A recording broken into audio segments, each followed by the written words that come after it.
Assalamualaikum warahmatullahi wabarakatuh. Selamat pagi Anda semuanya. Pagi hari ini kembali kita akan lanjutkan materi kita ke tema 4, subtema 1, pembelajaran 1. Untuk itu, sebelum mulai belajar, seperti biasanya, mari kita berdoa menurut agama dan kepercayaan kita masing-masing.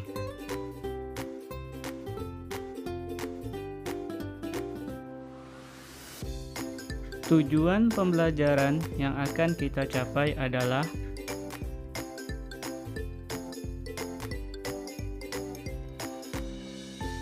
anak-anak hebat. Saat ini kita berada di era globalisasi. Globalisasi adalah proses mendunia. Dengan adanya globalisasi, memungkinkan beragam produk dari negara lain dapat kita temui. Misalnya, kita bisa menemui pizza, ayam goreng Kentucky, kemudian kita juga bisa menemukan jam tangan atau boneka dari negara lain. Nah, produk dari Indonesia juga bisa kita temui di luar negeri, misalnya batik. Nah, batik adalah salah satu produk Indonesia yang sudah mendunia. Perkembangan teknologi komunikasi dan transportasi menjadikan barang-barang tersebut mudah ditemui di negara lain. Amatilah peta berikut ini. Pada peta tersebut, kalian bisa melihat nama barang dan negara mana yang memproduksinya.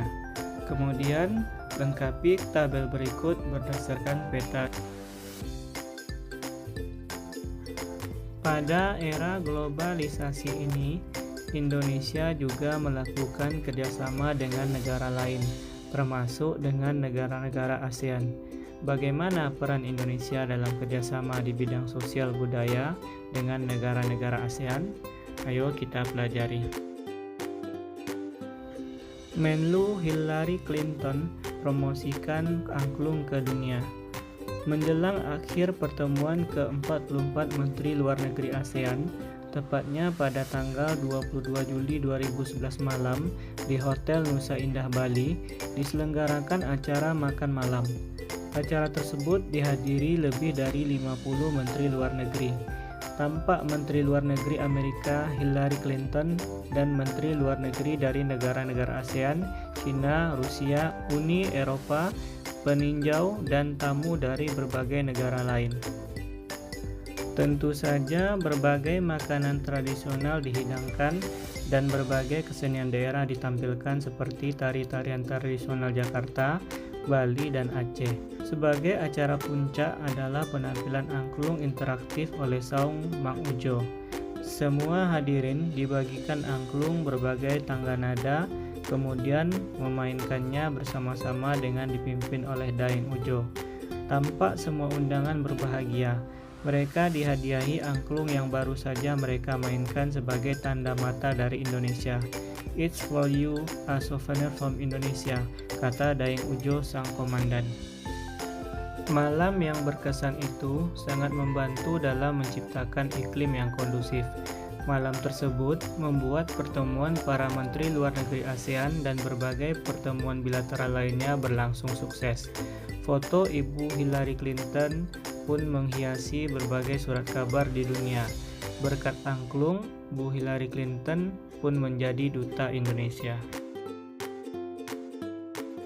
Berdasarkan artikel tersebut, jawablah pertanyaan-pertanyaan berikut ini.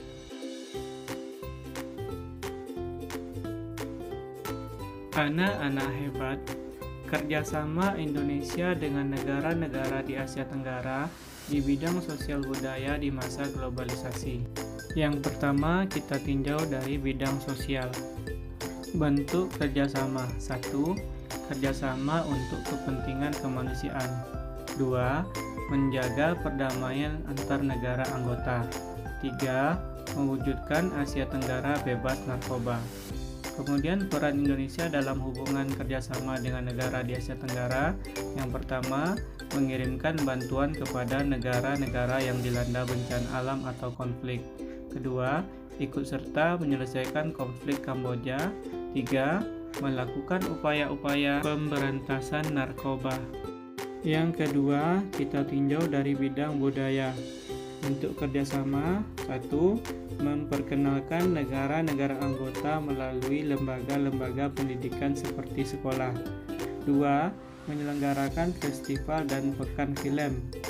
3. Mengadakan festival seni.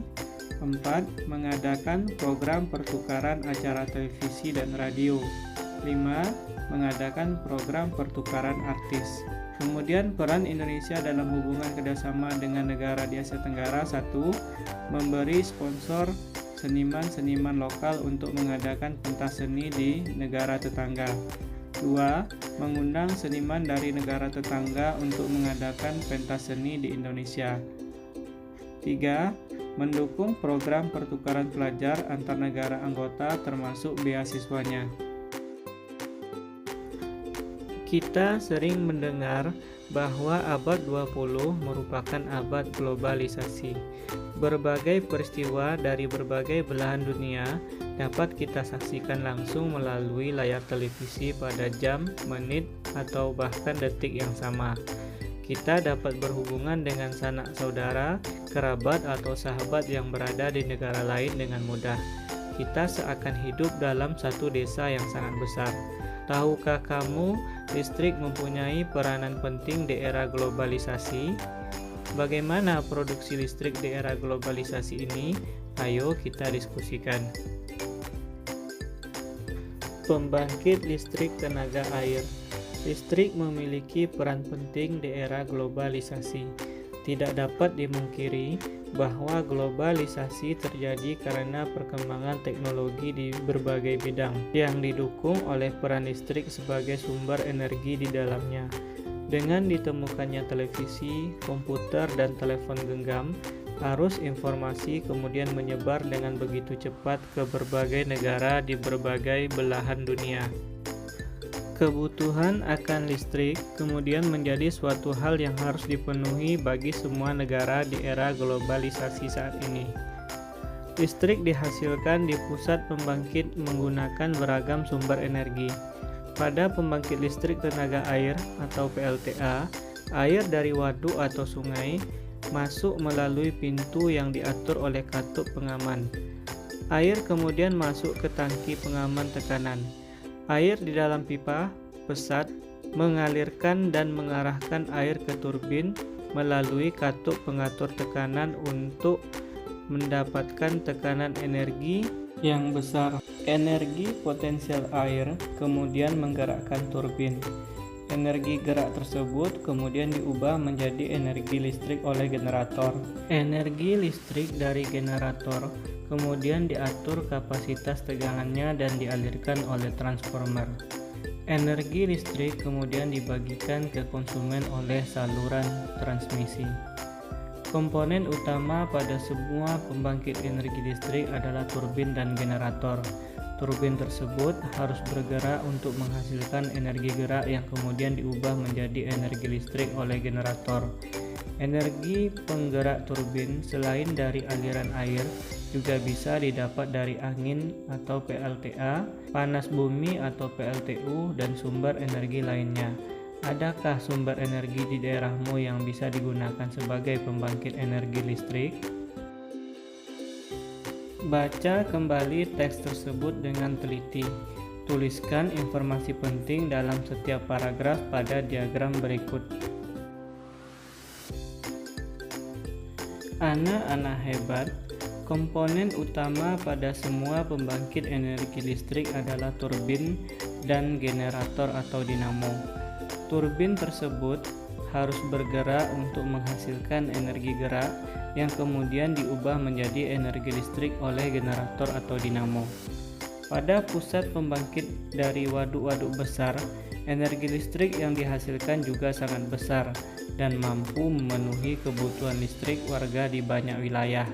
Di daerah pedesaan yang belum terjangkau aliran listrik dari pemerintah, warga terkadang membuat pembangkit listrik secara mandiri dengan memanfaatkan aliran air dari sungai atau air terjun yang ada di daerahnya.